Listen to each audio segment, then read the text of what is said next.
옛날 어른들이 잠이 보약이라는 말을 했습니다. 밤에 잠을 잘 자는 것이 자기에 굉장히 유익하다는 것인데요.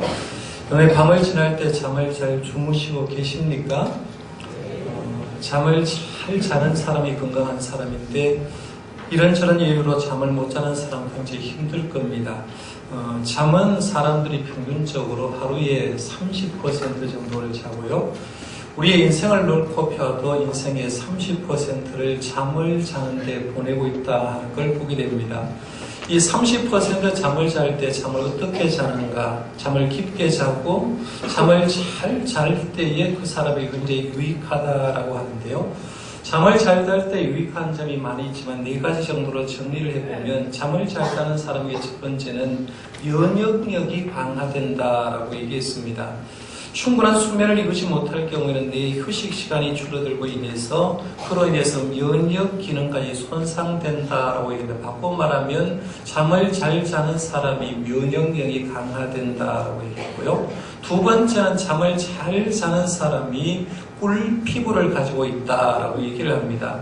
보통 이제 10시부터 새벽 2시까지를 성장 호르몬이 가장 활발하게 분비되는 시간이라고 얘기하는데 이 시간에 잠을 잘 자는 사람들은 성장 호르몬이 분비가 되고 신체의 회복력이 월등히 상승하기 때문에 피부가 뽀송뽀송해진다는 얘기예요. 옆 사람이 뭔가 피부가 부석부석하다고 하면 밤에 잠을 잘 못 잘 사람이 많습니다. 하여간 잠을 잘 자야 피부가 좋다라고 얘기를 하고 있고요. 세 번째는 잠을 잘 자는 사람이 기억력이 향상된다라고 얘기했습니다.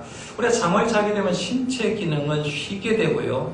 뇌의 기능은 그때부터 시작해서 정보를 기억하는 과정을 거치는데 이 내가 이제 신체 기능은 자지만 뇌는 내가 하루를 살아가면서 어떤 걸 기억해야 되겠다라고 생각하는 기억하고 버려야 되겠다고 생각하는 것이 버리게 되는 일을 하게 되는데 그래서 잠을 잘 자는 사람에게 기억력이 향상되기 때문에 시험을 치거나 어떤 면접을 앞둔 사람들은 밤에 잠을 잘 자라고 얘기하는 게 다음날 기억력에 굉장히 도움이 되기 때문에 그렇습니다. 네 번째는 잠의 유익 가운데 하나가 다이어트에 도움이 된다라고 하는데요.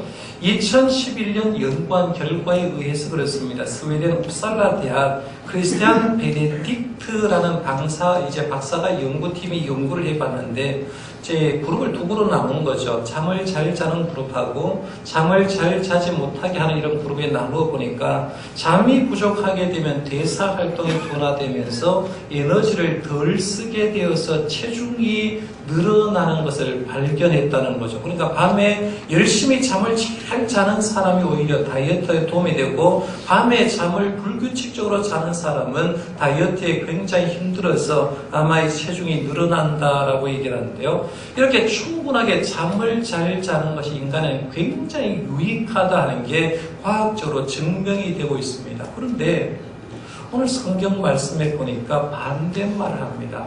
잠들지 마라 이런 말이죠.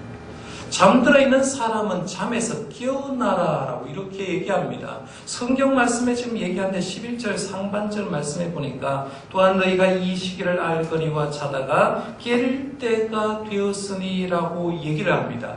오늘 본문 말씀에 나온 자다가 깰 때가 되었다는 이 말은 육신적인 잠을 얘기하는 것이 아니라 영적인 잠을 얘기를 합니다. 영적인 잠에서 깨어나라는 말하고 있고 영적으로 잠에서 자는 사람은 깨어나고 영적인 잠을 자지 말라고 얘기를 합니다.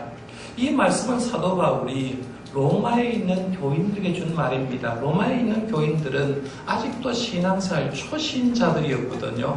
우리 어린아이들이 키우다 보면 이래 넓어지고 저리 넘어져서 자빠지고 많이 다치는 것처럼 성도들도 굉장히 상처를 많이 받을 때가 언제냐면 교회에 나온 지 얼마 되지 않을 때 작은 것 가지고 상처를 받는데요. 로마에 있는 성도들도 아직도 신앙이 어렵기 때문에 굉장히 많은 상처를 받았고 힘들었다는 거예요. 이 로마서의 기록 연대를 서기한 57년 어강으로 본다고 하면 그때 당시에 로마 교인들은 3가지 때문에 힘들었을 거라고 추정해 볼 수가 있는데 첫 번째는 유대 교인들이 기독교인을 핍박했기 때문에 힘들었다는 겁니다. 그런데 사도 바울이 전도하러 갈 때 제일 핍박한 사람이 누굽니까? 이방 사람이 핍박하는 것이 아니라 아니라 유대교를 믿고 있는 사람이 기독교 신자들을 엄청나게 비판했는데 유대교인들이 기독교를 비판했고, 두 번째는 로마의 비판 때문에 로마에 있는 교인들은 굉장히 힘들어했습니다. 당시 로마 제국의 황제는 그 유명한 네로 황제였습니다. 네로 황제가 로마시에 불을 지르고 그 모든 원인을 기독교인에게 제공했는데, 그때는 아니지만 그 전에 로마 시대에 지금 네로 황제가 예수 믿는 사람을 굉장히 핍박할 때 로마에 있는 교인들도 예수를 믿었고요. 영지주의자들 때문에 이상한 교리들을 교회 안 들어와서 굉장히 힘들게 했을 때입니다. 그러니까 로마에서 신앙생활을 초신자들이 신앙생활을 하는데, 신앙생활을 하는데 흔드는 세력이 너무나 많은 겁니다. 이런저런 이유로 신앙생활을 흔드니까 로마에 있는 성도들의 신앙이 흔들리게 되고 신앙생활이 뚝뚝뚝뚝 떨어질 때 하나님은 로마에 있는 성도들에게 신앙을 격려하기 위해서 바울의 입을 통해서, 바울의 서신을 통해서 주신 말씀이 로마서의 말씀인데요. 오늘 그 중에 오늘 본문 말씀 가운데 두 가지 정도 한번 생각해 보려고 하는데요. 사도 바울은 로마 교인들에게 두 가지를 부탁하는데, 첫 번째는 지금이 어떤 때인지 좀 분별을 하라라고 얘기를 했습니다. 11절, 12절 상반절에 보면 한번 보십시오. 거기에 보면 또한 너희가 이 시기를 알거니와 자다가 깰 때가 벌써 되었으니 이는 이제 우리의 구원이 처음 믿을 때보다 가까웠음이라 라고 하고, 밤이 깊고 낮이 가까웠으니 라고 얘기를 합니다. 그런데 이 11절 말씀 가운데 먼저 너희가 이 시기를 알거니와 라고 하는데, 시간에 대해서 얘기를 하는 걸 보게 됩니다. 먼저 이 말씀 가운데 이제 시간을 좀 생각해 보려고 하는데요. 11절에 이 시기를 알거니와 라고 하는 부분을 조금 더 생각해 보려고 하는데요. 당시 일반적으로 철학에는 시간을 세 가지로 나눕니다. 시간에는 세 가지 종류의 시간이 있다라고 얘기하고 뜻을 얘기하는데요. 첫 번째 시간은 돌고 도는 거다라는 거죠. 사이클이 계속해서 도는 것처럼 우리가 이제 불교적인 시간관이 바로 이런데요. 그래서 사람으로 잘 살다가 사람으로 잘 살지 못하면 저승에서 다시 태어날 때는 짐승으로 태어난다라고 하죠. 짐승으로 또 선하게 살면 사람으로 태어난다고 하면서 사람은 돌고 돈다라고 얘기해서 이런 윤회적으로 생각하는 시간관이 있다는 얘기예요. 두 번째는 직선적인 시간관이 있습니다. 시간은 시작하는 시간이 있고 마치는 시간이 정확하게 있다는 거죠. 기독교의 시간관은 이런 겁니다. 인류 역사가 하나님이 창조하시고 그 창조된 시간은 끝을 향할 충만을 향할 끝없이 펼쳐지는데 직선적인 사고로 가고 있다라고 하는 그런 겁니다. 그 다음에 세 번째 시간관은 가장 중요한 시간관인데요. 사건 중심의 시간관이 있습니다. 여러분 한번 생각해봐요. 내가 40년 세월 살았다라고 생각하는데 40년 세월 살아온 게 기억난 게 몇 가지 정도냐는 거죠. 40년 세월 살아오면서 혹은 60년, 70년 살아오면서 내가 어떤 것이 기억하고 있는 시간은 일반적인 시간이 아니라 사건이 있었을 때 시간을 기억한다는 거죠. 내가 결혼했을 때, 내 자녀가 대학교 갔을 때, 어떤 문제가 있을 때 어떤 사건이 있는 시간은 진짜 시간으로 남지만 사건이 없는 시간은 시간이 그냥 있기는 있었는 것 같은데 진공 같은 시간이 있기 때문에 나에게는 의미 없는 시간이 되는 거죠. 그러니까 시간을 얘기할 때 사건 중심의 시간이 있다라고 이렇게 얘기하는 겁니다. 기독교의 시간과는 두 가지를 주창한다고 보면 됩니다. 기독교의 시간과는 직선적인 시간관과 사건 중심의 시간관을 가지고 있다고 보면 되는데요. 오늘 본문에 이런 시간관을 생각하고 11절 말씀에 보면 너희가 이 시기를 알거니와 라고 얘기했을 때 여기서 말하는 시간관은 어떤 걸 얘기하느냐 하면 사건 중심의 시간을 얘기하는 거죠. 이 사건이 어떤 사건을 얘기하느냐 하면 예수님의 재림 사건을 얘기합니다. 지금 사도 바울은 로마 교인들에게 이런 얘기하는 거죠. 주님의 재림할 시간이 가까웠기 때문에 너희들 잠자면 안 된다. 너희들 지금까지는 어떻게 해서 잠을 자고 있는 성도가 있을지 모르지만 주님의 재림이 가까웠기 때문에 이제는 잠에서 깨어나야 된다라고 이렇게 얘기하고 있다는 거예요. 그러면서 이어서 12절 상반절에 보면 이렇게 얘기합니다. 밤이 깊고 낮이 가까웠다 이런 말을 합니다. 이 말씀을 보면서 우리도 두 가지를 분명히 인식해야 되는데 첫 번째는 밤이 깊었다라는 말 잘 생각해 보셔야 됩니다. 밤이 깊었다. 이 말씀에서 생각해 볼 것은 현재의 어둠을 어둠으로 인식할 수가 있어야 된다라고 얘기합니다. 예를 들어서 제가 이걸 한번 설명을 해볼게요. 어떤 장님이 눈이 안 보여요. 장님이 등불을 하나 들고 밤길을 가게 되었습니다. 장님은 자기가 안 보이는데 등불을 들고 앞으로 가게 되었는데 이유는 내 등불을 보고 앞에서 오는 사람이 나와 부딪히지 않게 하기 위해서 이 장님은 등불을 켜고 앞으로 간 거예요. 그렇게 가게 되면 앞에 사람이 내 등불을 보고 피할 거라고 생각하고 그렇게 갔는데 그렇게 가는 가운데 어떤 사람이 자기와 탁 붙어버렸어요. 마주쳤어요. 장님이 화가 치밀어 옵니다. 여보시오, 누군지 모르지만 이 등불 안 보이냐고, 등불 보이면서 왜 나와 마주치냐고 이렇게 얘기를 하는 거예요.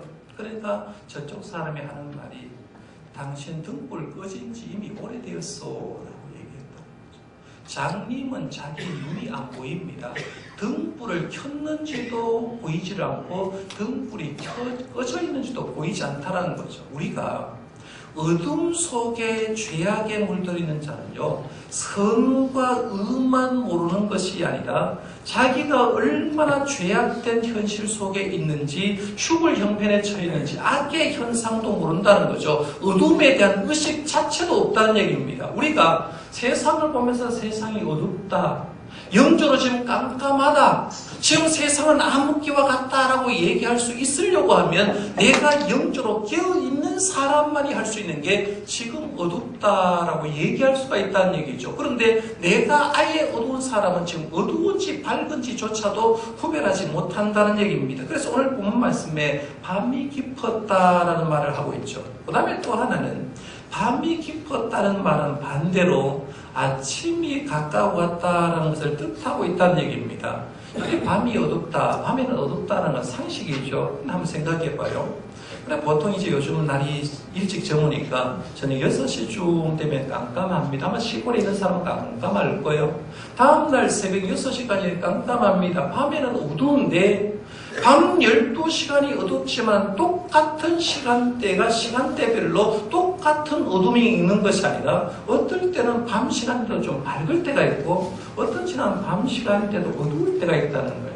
또 군대에서 보초를 선 남자들은 잘 알 겁니다. 내가 군대 보초를 10시부터 12시까지 써본 사람, 12시부터 2시까지 써본 사람, 2시부터 4시까지 써본 사람, 4시부터 아침 6시까지 써본 사람들이 어느 때 가장 어둡냐는 걸 알 수가 있는데 대체적으로 제일 밤 시간 가운데 어두울 때가 언제냐면 날이 트기 전에 새벽 3시부터 아침 6시까지가 가장 깜깜하다고 얘기하는 거예요. 지금 사도 바울은 그 특징을 알고 있는 겁니다. 밤이 깊고 낮이 가까웠다라고 얘기하는 말이 뭐냐면 우리가 신앙생활의 환경이 어두우면 어두워질수록 주님의 때가 가까웠다는 거죠. 반대로 얘기하면 예수님의 재림의 때가 오면 올수록 가까울수록 우리가 살고 있는 삶의 환경은 어두울 거라는 거죠. 그러면 한번 생각해 보는 거죠. 주님의 재림 전에 종교적으로 깨끗해질까 어두워질까? 종교적으로 제일 더러워질 겁니다. 종교적으로 어두워질 거라는 얘기죠. 성적으로는 말할 것 없이 주님 재림하기 전 세상은 제일 타락될 겁니다.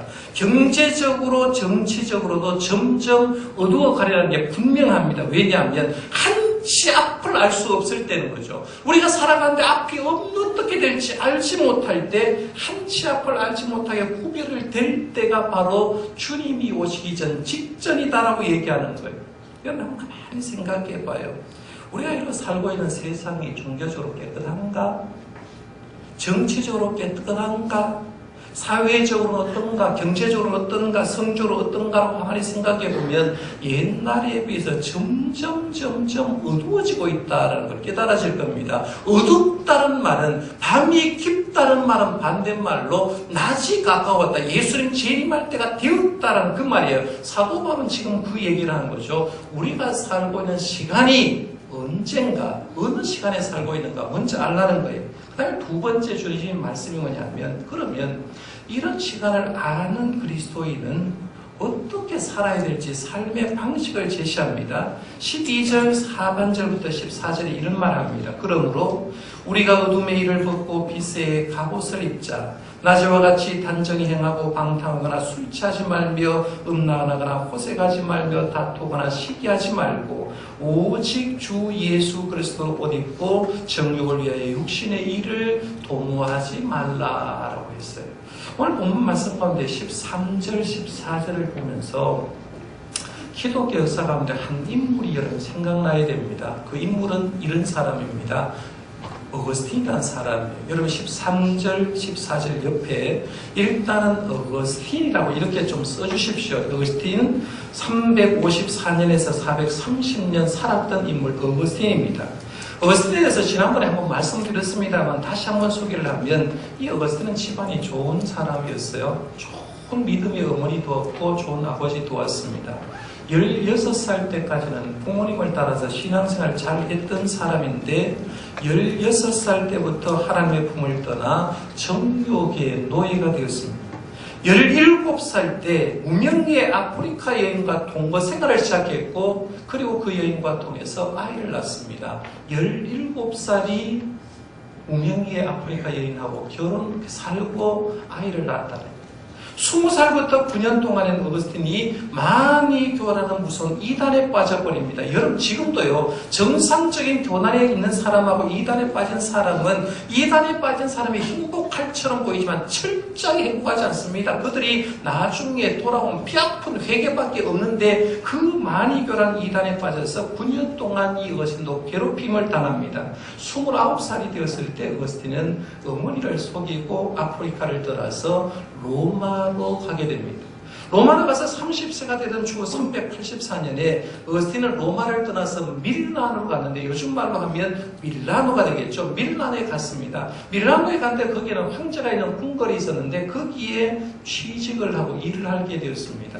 자기가 나이가 30살쯤 되어서 자기의 삶, 16살부터 지금의 삶을 돌아보니까 내 삶이 썩은 삶을 살고 후회하는 삶을 살고 자기가 환멸에 빠진 삶을 살았다는 걸 그때서야 깨닫고 자기의 삶에 대해서 조금 생각해 봅니다. 어머니 31살쯤 되었을 때 어머니 모니카가 아프리카를 떠나서 탕자인 어거스틴을 찾아오게 됩니다. 어머니를 속이고 어머니 품을 떠난 어거스틴을 창자와 같은 아들을 찾아보는데 어거스틴의 어머니 모니카는 우리가 알듯이 기도하는 어머니였거든요. 그 자식 16년 세월 기도해서 돌아오게 한 그 어머니인데 이 어머니가 와가지고 어머니의 눈물의 기도로 계속해서 아들을 위해서 기도하는데 모니카는 밀란의 교회 감독이었던 암브로스를 찾아가서 내 아들 위해서 좀 기도해 주십시오 라고 부탁합니다. 나도 기도하지만 밀란의 감독이었던 암브로스를 찾아가서 눈물로 호소하면서 내 아들 지금 방탕한 길로 걸어가고 있는데 방탕한 길로 걸어가고 있는 이 아들 위해서 좀 기도해 주십시오라고 해서 암브로스도 함께 기도하게 되고 암브로스가 심호하는 교회에 아들을 데려가서 말씀을 듣기 시작합니다. 어거스틴의 마음이 조금씩 열립니다. 어떨 때는 이 어거스틴이 설교를 듣는데 암브로스 설교를 듣는데 하나님의 음성으로 들릴 정도로 하나님의 말씀에 굉장히 많은 은혜를 받습니다. 그리고는 조금씩 열리기 시작하고 자기 어머니 모니카도 아들이 드디어 하나님의 품으로 돌아오려다 생각하고 느낄 정도로 마음이 많이 바뀌었습니다. 그렇게 해서 어거스틴이 32세가 되던 주 386년 8월 어느 날이었습니다. 하나님의 품에 돌아오게 되는데 성령님이 터치를 하니까요. 자기도 모르는 사이에 눈에 눈물이 펑펑 흘리게 나는 그런 세월이 보내게 됩니다. 참매록에 자기가 회심한 얘기를 기록하고 있는데 이렇게 기록하고 있습니다. 참매록에 있는 부분을 제가 그대로 한번 읽어볼게요.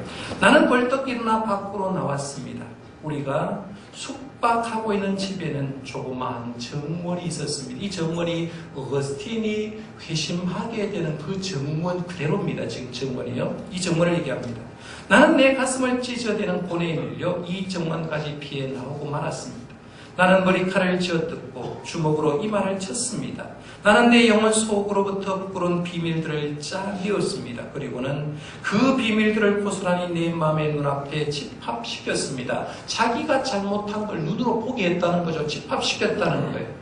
그때 내 속에는 커다란 폭풍 폭풍이 일어났습니다. 내 눈에서는 홍수 같은 눈물이 쏟아져 냈습니다. 나는 무화과 나무 아래 몸을 던지고 눈에는 강처럼 흐르는 눈물이 하염없이 흘러도록 내버려 두었습니다. 그것은 당신께 드려진 합당한 제사였습니다. 그런데 난데없이 나는 근처에서 들러오는 어린아이의 노래소리를 들었습니다. 톨레레게 톨레레, 집어서 들고 읽어라, 집어 들고 읽어라. 아이들이 없었는데 아이들의 후렴 소리가 막 들렸는데 집어 들고 읽어라, 집어 들고 읽으라고 얘기해서 이 후렴이 계속 들려왔습니다. 나는 눈물을 그치고 일어났습니다. 나는 성경책을 움켜쥐고 폈습니다. 나는 조용히 처음으로 내 눈이 닿는 곳을 읽었습니다.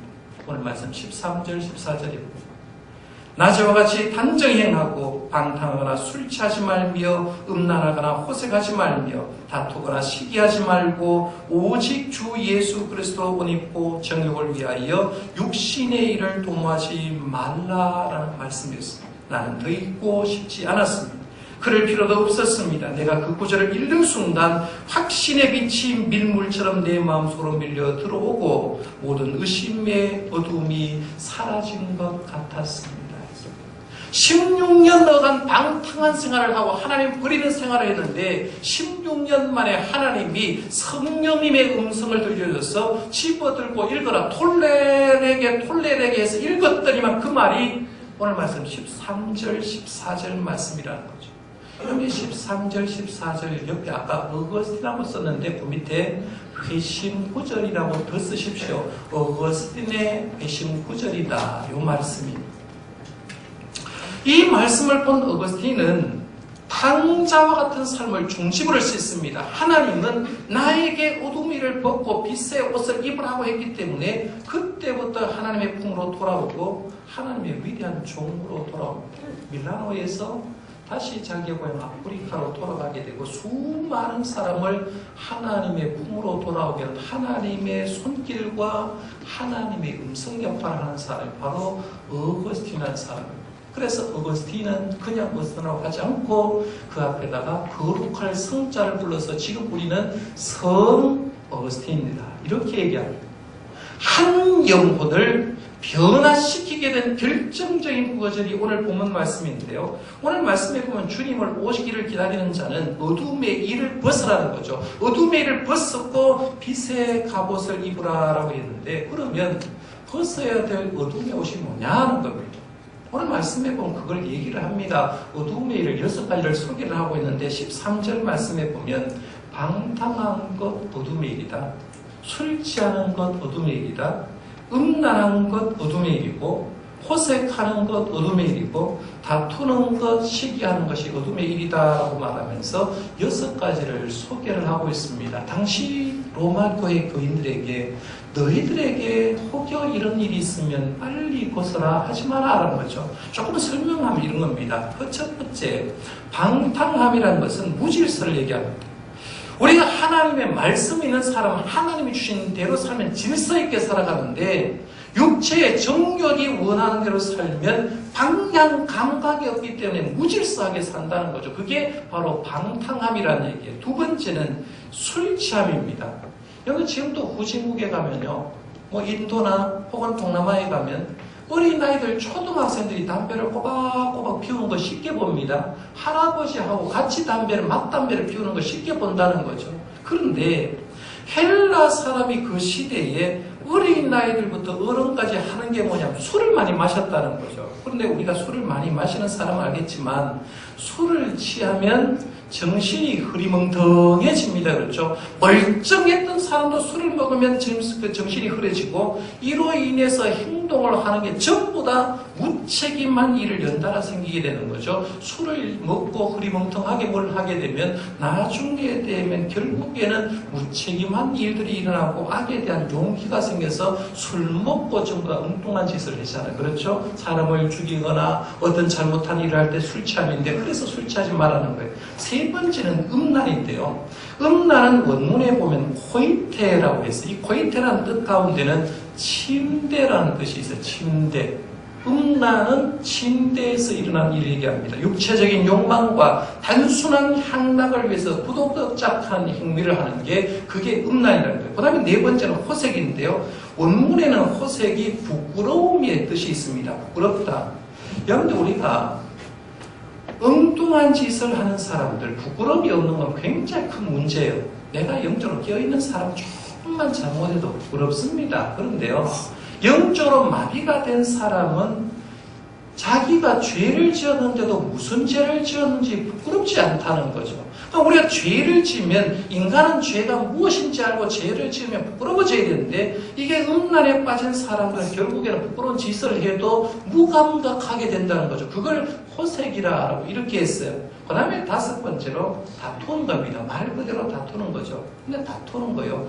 교회 안에서 싸우는 거 누가 싸우느냐 하면 자기가 똑똑하다고 생각하는 사람은 싸워요. 절대로요. 내가 겸손하고 내가 못하다라고 생각하는 싸움 안 겁니다. 그런데 자기가 뭔가 똑똑하고 자기가 뭔가 교만하고 자기보다 남보다 가졌다고 생각하는 사람이 싸움을 걸어옵니다. 그 싸움을 얘기하는 거죠. 그런 다툼을 하지 말라는 거예요. 다음 여섯 번째로 시기하는 겁니다. 시기는 원수 맺는 사람의 전초기지입니다.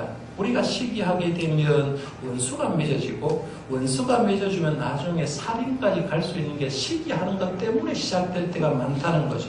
이 어둠의 일 여섯 가지를 정리를 해보면 이렇게 또 나눌 수가 있어요. 방탕함과 술 취함은 육신적인 욕심에 의한 죄죠. 유욕적인 죄입니다. 음란과 호색은 성욕적인 죄를 짓고 다툼과 시기는 감정적인 얘기를 합니다. 우리가 하나님을 섬기는 사람에게 이런 것이 있다고 하면 빨리 버리라는 거예요. 예수님 재림하기 전에 이걸 빨리 버리라고 얘기를 하면서 사도 바울은 주님을 만나기 위해서 합당한 빛의 갑옷을 입자라고 했어요. 14절 상반절에 오직 주 예수 그리스도 옷 입어라라고 말하면서 빛의 갑옷을 입자 12절 하반절에 얘기하고 14절 상반절에는 주 예수도 옷 입어라고 했는데요. 다른 것을 보니까 사도 바울이 에베소서 6장에 보면 하나님의 전신갑주를 입어라 그랬죠. 성도가 입을 옷은 하나님의 전신갑주라고 얘기합니다. 현대 성경으로 제가 하나님의 전신갑주를 좀 읽어볼 테니까 들어보세요. 이제 여러분은 진리의 허리띠를 띠고 말씀의 허리띠를 띠라는 거예요. 하나님이 인정하신다는 흉패를 가슴에 붙여야 합니다. 평화의 복음을 전하기 위해 빨리 달릴 수 있는 신을 신어야 합니다. 어떤 싸움에든지 악한 세력이 쏘는 불화살을 막아 꺼버릴 수 있는 믿음의 방패를 들고 있어야 됩니다. 그리고 구원의 투구를 쓰고 하나님의 말씀인 성령의 칼을 손에 쥐고 있어야 됩니다. 여러분 또한 항상 기도하십시오. 무슨 일이나 성령께서 원하시는 선 안에서 하나님께 간구하십시오. 여러분이 필요한 것을 계속해서 아뢰십시오. 각지에 흩어져 사는 그리스도인들을 위해 열심으로 기도하십시오. 하나님의 전신갑주는 진리의 허리띠, 의의 흉패, 우리 잘 알잖아요. 평화의 복음의 신을 신고 구원의 투구를 쓰고 믿음의 방패를 가지고 성령의 검 하나님의 말씀을 가지고 하나님께 기도하라. 그것이 성도가 입어야 될 영적인 옷이다라고 에베소서에 소개합니다. 성도 여러분의 교회력으로 지난주로 한 해가 끝났다. 왕의 별수의 주로 한 해가 끝났고 오늘부터 교회력으로 새로운 한 해가 시작됩니다. 그래서 대림절 첫 번째 주일입니다. 장식도 잘 해놨죠. 보라색 초를 4개 켜놨어요. 이 초의 의미는 지난번에 한번 설명했습니다만은 초가 매주마다 하나씩 이제 타가 올라갈 겁니다. 그러면 초는 타면 탈수록 초의 부분이 줄어들게 됩니다. 시간은 없어진다는 그런 의미도 있고요. 보라색은 참회한다는 그런 의미도 있어요. 또 하나는 초록색 초가 4개라는 의미는 구약의 일반적으로 기독교 역사를 가리켜서 4,000년을 의미합니다. 그러니까 4,000년 기독교 역사를 의미하는 것도 있습니다. 4,000년 기독교 역사가 끝난 다음에 마지막으로 예수님이 구원자로 오셨다는 그런 의미로도 초를 켜놨는데요. 중요한 건 이걸 보면서 개인적인 시간도 줄어들고 있죠. 여러분 시간이 그렇잖아요. 살 시간이 얼마 되지 않고 쭉 줄어들고 있고 주님을 만날 시간도 있습니다. 전체적으로는 마찬가지로 주님 만날 준비할 시간들이 줄어들고 있다는 걸 제 초를 통해서 보여주는데 이 대림절 기간은 예수님의 탄생을 기리고 다시 오실 예수님을 기다리는 절기입니다. 이 시간에 여러분이 하셔야 될 건요. 자기 점검입니다. 자기 점검. 우리는 남을 향하여는 비난을 굉장히 잘합니다. 네 그렇게 해서 되나? 라고 쉽게 얘기합니다. 제일 못하는 건 자기 점검. 지금 세상은 암흑 세상입니다. 솔직하게 말하면 영적으로도 우리나라 지도자도 경제적으로도 암흑시기라고 말할 수 있습니다. 그때 그러면 나는 영적으로 잠을 자고 있지는 않은가? 나는 과연 영적인 잠을 자고 있는 나는 아닌가 하고 여러분 스스로 한번 물어보시라는 거죠. 만약 영적인 잠을 자고 있다면 주님은 깨어나기를 원합니다. 지금 오늘 본문 말씀을 통해서 사도 바울은 로마 교회에 영적인 잠을 자지 말라, 자고 있는 사람은 깨어나라고 얘기했듯이 지금 우리에게도 하나님은 영적인 잠을 자지 말게 하는 주님의 음성을 들으시기를 바랍니다. 혹여 자고 있는 분도 이제는 깨어나셔야 됩니다. 그것이 바로 대림절 첫 번째 주일 주님의 음성이라고 생각하고요. 어둠의 일을 벗어버리고 하나님의 전신 갑주를 다시 갖추어서 입어서 영적으로 깨어있는 주님을 맞을 준비를 할 수 있는 저와 여러분들 되시기를 바랍니다. 기도하겠습니다.